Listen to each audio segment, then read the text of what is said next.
Hello friends, welcome back to this channel. दोस्तों, इस video में रिलायंस नेवल इंजीनियरिंग लिमिटेड के लिए हम लोग कुछ बातें करेंगे, लेकिन सबसे पहले आपसे रिक्वेस्ट करना चाहूँगा कि अगर आप चैनल को फर्स्ट टाइम देख रहे हैं, फाइनेंस मार्केट को सब्सक्राइब करके बेल आइकन को हिट कर लीजिए ताकि आपको आने वाले समय में वीडियोज़ की नोटिफिकेशन मिलती रहे। और दूसरी चीज़ कि अगर आप डीमेट अकाउंट या ट्रेडिंग अकाउंट ओपन कराना चाहते हैं, डिस्क्रिप्शन बॉक्स में एक लिंक दिया गया है।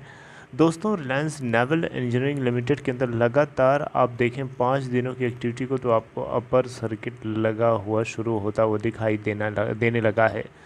इसके पीछे कारण क्या है? इसके पीछे एक बहुत ही लॉजिकल कारण है, मैं भी अब उसी को डिस्कस करूंगा। लेकिन सबसे पहले और कुछ पैरामीटर्स देखते हैं। लास्ट ट्रेडिंग सेशन में 18,14,923 टोटल वॉल्यूम जनरेट हुआ। कंपनी की मार्केट कैप 232 करोड़ रुपए है।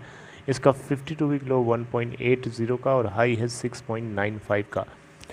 जैसा कि आपको पता है दोस्तों, Reliance naval engineering limited bankruptcy process से गुजर रही है। 12,500 करोड़ रुपए के आसपास का इस कंपनी के ऊपर कर्जा है टोटल, जिसमें स्टेट बैंक ऑफ इंडिया का 1900 करोड़ रुपए के आसपास है। यूनियन बैंक ऑफ इंडिया का 1500 करोड़ रुपए के आसपास है।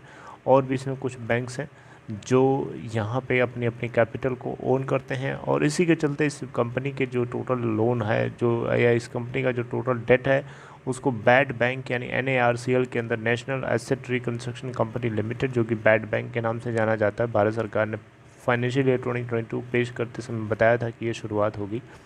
तो यहाँ पे बैड बैंक के अंदर जो है रिलायंस नेवल इंजीनियरिंग लिमिटेड के डेट को ऑलरेडी ट्रांसफ़र कर दिया गया है। तो जो कुछ वहाँ से सेटलमेंट होगा उसके अकॉर्डिंग हमें इधर रिएक्शन देखने को मिलता रहेगा। बहरहाल आपको एक चीज़ पता होनी चाहिए, Reliance naval and engineering limited को लेकर के जो दो बिडर्स अभी सामने हैं, इन दोनों में नेगोशिएशन बहुत ही हाई लेवल का चल रहा है। और लेंडर्स भरसक कोशिश कर रहे हैं कि जो बिडर्स हैं थोड़े से अपने ऑफर्स को और ज़्यादा मीठा कर लें, स्वीट कर लें, यानी बढ़िया कर लें, यानी बढ़ा लें। तो दोस्तों, आप देख सकते हैं यहाँ पे लेंडर्स ने यहाँ पे नेगोशिएशन जो है करना शुरू कर दिया है टॉप बिडर्स के थ्रू। और टॉप बिडर्स में दो ही हैं सामने रिलायंस नेवल के लिए। कौन कौन?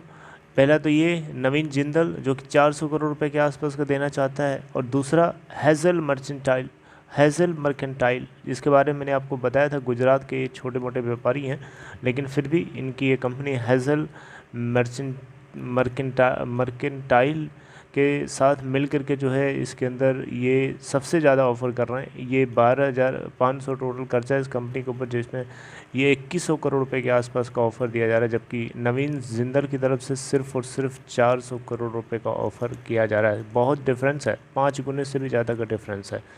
तो मुझे लगता है कि सबसे ज़्यादा आगे लीड रेस में यही है, हेज़ल मर्केंटाइल, और यही जीत भी सकती है इस कंपनी को, यानी Reliance naval and engineering limited को। आपको बताना चाहूँगा, Reliance naval and engineering limited के पास काम की कमी नहीं थी, काम बहुत था, लेकिन काम को समय से डिलीवर ना कर पाने की वजह से बहुत सारे लोगों ने अपने अपने कॉन्ट्रैक्ट को रद्द करा दिए। भारत सरकार ने खुद ही इनको कुछ वॉरशिप्स बनाने के ऑर्डर दिए थे, लेकिन और उसी ऑर्डर को देखते हुए United ship corporation of India, जो कि रशिया की एक कॉरपोरेशन कंपनी है, शिप बिल्डिंग कंपनी है, उसने सोचा था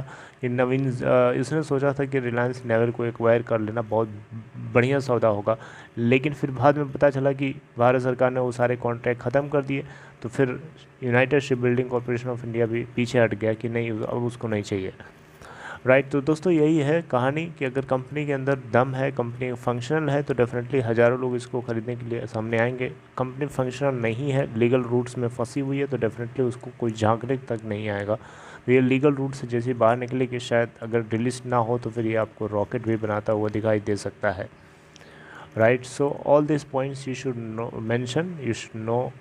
दोस्तों, यहाँ पे कंपनी का जो टोटल डेट है वो ONGC, जी हाँ, ONGC की तरफ से भी इस कंपनी को कुछ शिप्स बनाने के 12 टोटल ऑफशोर सप्लाई वेसल्स 2009 और 10 में ऑर्डर दिए गए थे, लेकिन उसमें से सिर्फ 7 ही अभी तक रिलायंस नेवल ने डिलीवर कर पाया 2015-16 तक, और अभी भी रिमेनिंग पार्ट जो है नहीं हो पाया। तो इसके चलते ONGC ने भी अपना कॉन्ट्रैक्ट जो है इस कंपनी के साथ कैंसिल करा लिया अक्टूबर 2019 के अंदर।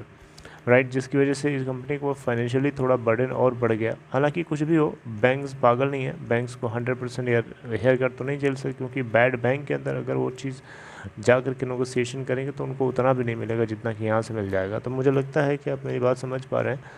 और यहाँ पे जो कुछ भी होगा हम लोग डिस्कस करते रहेंगे। आप अपना ख्याल रखिए।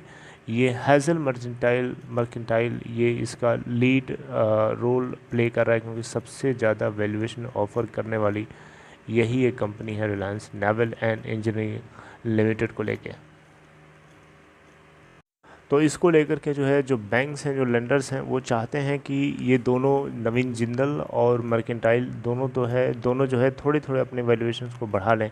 देखिए, बैंक्स कभी नहीं चाहेगा कि उसको हेयर कट झेलना पड़े। वो तो हमेशा चाहेगा 100+% उसको रिकवरी मिले, 100% रिकवरी मिले। यानी ऐसा होता नहीं है जनरली। तो क्योंकि किसी को पता नहीं होता है कि कौन सा अकाउंट देने से पहले पता नहीं होता है कौन सा अकाउंट एनपीए टर्न होगा, कौन सा नहीं होगा। तो इसीलिए यहाँ पे बैंक्स भी धोखा खा जाते हैं। तो बहरहाल जो कुछ है रिलायंस नेवल इंजीनियरिंग लिमिटेड को लेकर के जो है, आगे कुछ भी अपडेट आएगी हम डिस्कस करेंगे। अपना ख्याल रखिए दोस्तों, टेक केयर।